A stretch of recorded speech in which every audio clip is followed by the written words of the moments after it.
Assalamualaikum warahmatullahi wabarakatuh. Perkenalkan saya Dimas Ramadan dari program studi Pendidikan Sosiologi.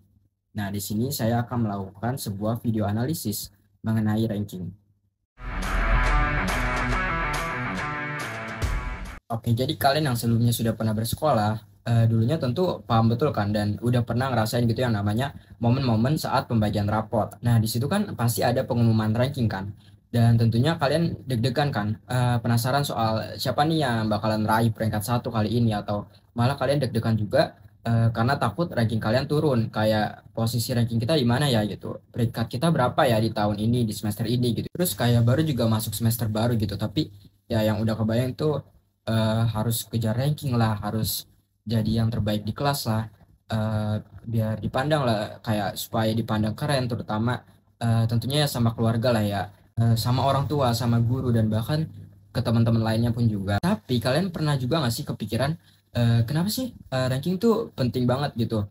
Emangnya ranking tuh sebagai indikator utama seseorang itu berhasil di sekolah kah? Atau justru ranking adalah sistem yang ya secara nggak sadar bikin kita stres, insecure, bahkan jadi nggak percaya diri. Nah, di video ini saya mau mengajak teman-teman semua untuk membahas tuntas mengenai sistem ranking sekolah melalui kacamata sosiologi organisasi pendidikan. Jadi kita bakalan bahas bareng-bareng mulai dari sisi struktur, budaya, konflik, hingga ke dampak sosialnya.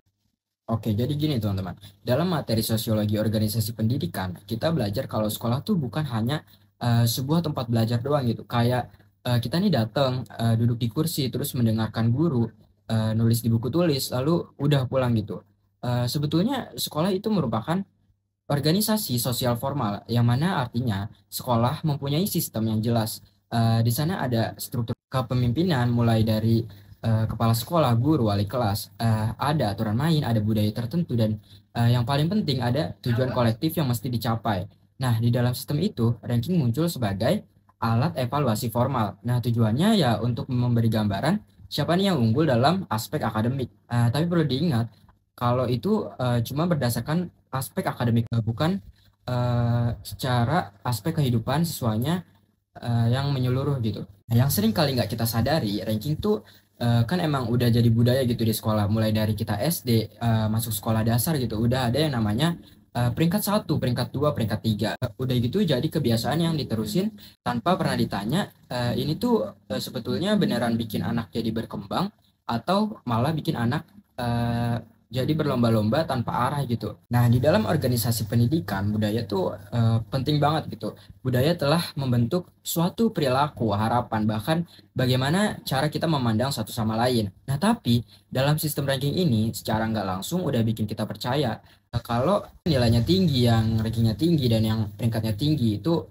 udah pasti pinter gitu lah. Dan yang rankingnya bawah, nilainya kecil, berarti gagal. Padahal kan belum tentu kan, bisa aja ada anak yang aktif di organisasi, punya soft skill yang bagus, contohnya seperti jago public speaking, pandai bersosialisasi gitu. Tapi ya nilainya mereka di kelas biasa-biasa aja.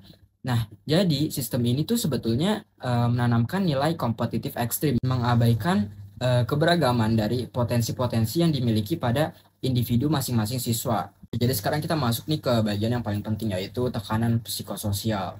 Ya, ranking tuh memang bisa sih ya memotivasi, tapi ya tentunya nggak sedikit orang yang bakalan merasa kalau ranking tuh malah jadi sumber stres mereka gitu. Ada anak yang rela tiap hari belajar sampai larut malam, itu bukan karena mereka pengen paham, bukan, tapi karena mereka takut kalah saing aja gitu.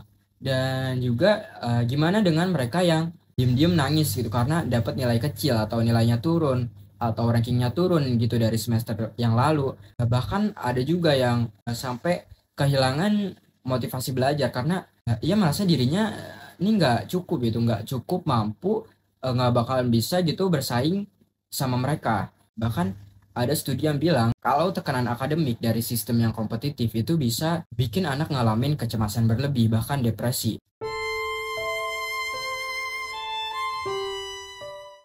Ya gimana ya, bayangin aja ketika kita lagi dalam masa-masa puber nih, masih mencari yang namanya jati diri gitu, masih belajar gimana sih caranya bersosialisasi yang baik, yang benar gitu.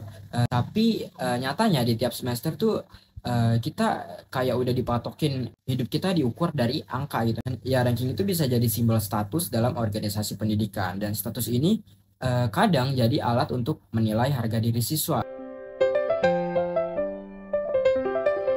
Hei, hai, jangan ada rapatnya. Ranking 27 masa? Kita lihat.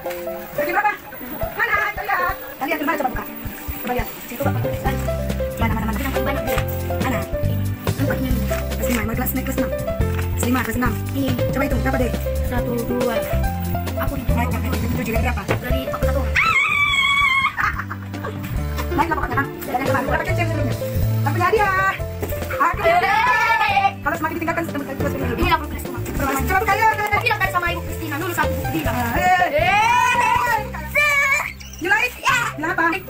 Nah, kalau dari sudut pandang teori konflik, sistem ranking ini bisa menjadi yang namanya alat reproduksi ketimpangan.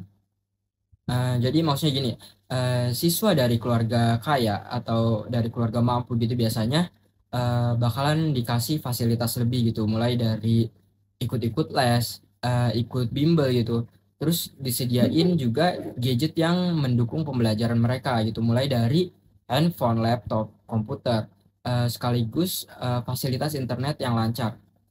Lalu yang sering disepelekan oleh kebanyakan orang, oleh orang banyak itu yang namanya support system. Biasanya dari keluarga yang mampu itu support systemnya tuh bagus banget gitu. Kayak dari kecil tuh mereka belajar didukung banget sama keluarganya. Kayak eh, mereka ikut inilah, ikut itulah segala macam. Nah, itu kan tadi kita ngebahas dari keluarga yang mampu ya. Terus gimana kalau siswa dari keluarga yang kurang mampu gitu? Ya, yang mana mereka ya harus belajar dengan cara mereka sendiri gitu. Terus juga nggak cuma itu kan, kadang mereka pun setelah sesampainya mereka di rumah, mereka pun nggak lepas gitu dari yang namanya pekerjaan rumah. Dan tentunya juga eh, mereka kadang juga harus membantu orang tua.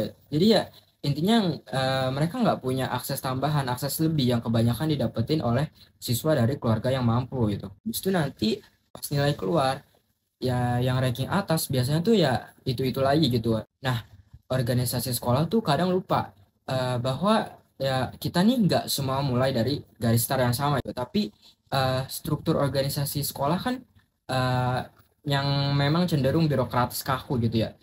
Justru mereka tetap mempertahankan sistem ini yang mereka pikir seolah-olah adil gitu kan. Padahal sistem ini seringkali nggak ngasih ruang buat siswa untuk berkembang sesuai dengan potensi unik yang mereka miliki gitu. Oke, jadi apa yang menjadikannya solusi? Solusinya apa? Apakah rankingnya harus dihapus gitu? Ya, jawabannya nggak sesederhana itu ya. Ranking bisa aja tetap ada, tapi harus diseimbangkan gitu. Kayak sekolah ini sudah selayaknya sebagai organisasi sosial, harus mempunyai sistem evaluasi yang lebih menyeluruh lagi gitu.